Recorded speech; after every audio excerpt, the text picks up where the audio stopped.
En la madrugada del miércoles, un grupo de hombres armados ingresaron en la casa del presidente de Haití, Jovenel Moïse, y lo asesinaron. La crisis política, institucional, social y económica que vive el país tiene larga data. Te lo contamos en el siguiente informe.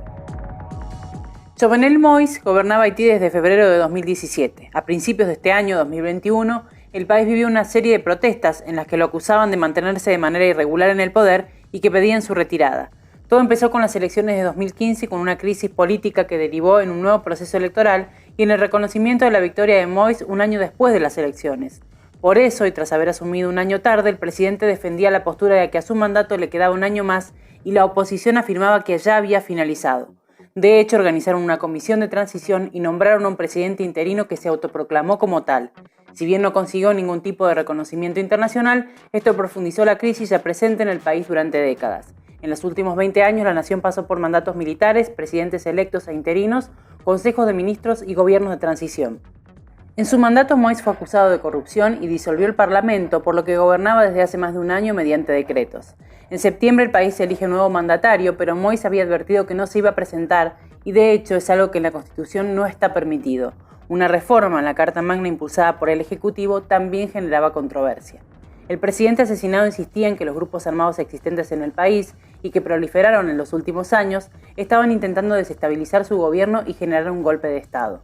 Incluso había acusado a diferentes sectores empresariales de querer matarlo.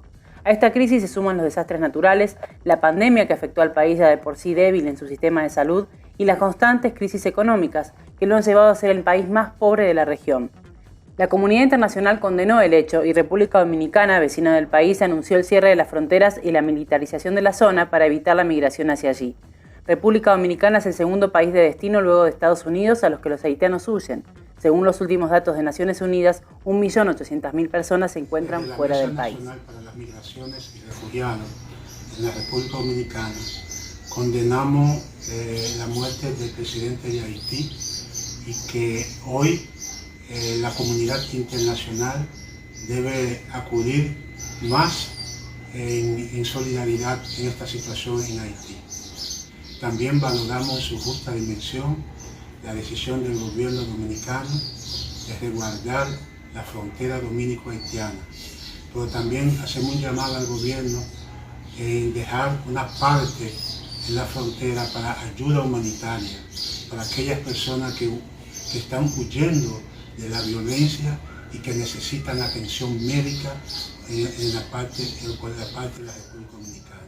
Después del huracán de 2010, en el que murieron casi 300.000 personas, Haití comenzó a depender cada vez más de la ayuda humanitaria, al punto de ser titulado por algunos como el país de las ONG. Sin embargo, la historia se remonta a su propia independencia. Muchos dicen que Haití no se recuperó del terremoto sufrido hace 11 años, que sin dudas tuvo consecuencias devastadoras. Pero en realidad de lo que Haití aún no se recupera es de su propia historia.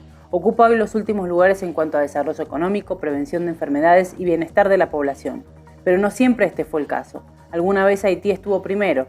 Fue la primera nación latinoamericana y caribeña en independizarse, la primera en el mundo en abolir la esclavitud y la primera también en contar con una ley de educación obligatoria. La economía también iba bien. En el siglo XVIII era el país en el que se producía el 60% del café y el 75% del azúcar que se consumía en Europa. Pero por su misma independencia, Haití nació junto con una abultada deuda externa. Francia le impuso el pago de 150 millones de francos oro en concepto de reparaciones y también una reducción del 50% a las aranceles de las importaciones provenientes de ese país. Casi un siglo y medio después, Haití terminó de pagar esa deuda. La nación también estuvo ocupada por los Estados Unidos desde 1915 a 1934, periodo en el que se reformuló la Constitución para permitir que los extranjeros hicieran de tierras haitianas y en el que también se generó un poderoso ejército que comandó diferentes golpes de Estado en las décadas siguientes. Un futuro de gobiernos acusados de corrupción e intervenciones extranjeras hicieron de Haití lo que es ahora. Las catástrofes naturales solo llegaron para empeorar el panorama. Visto desde afuera, todo llevó a los haitianos a un destino sin suerte. Pero acercando la mirada, el diagnóstico puede cambiar. La trágica historia de Haití se remonta a su glorioso pasado.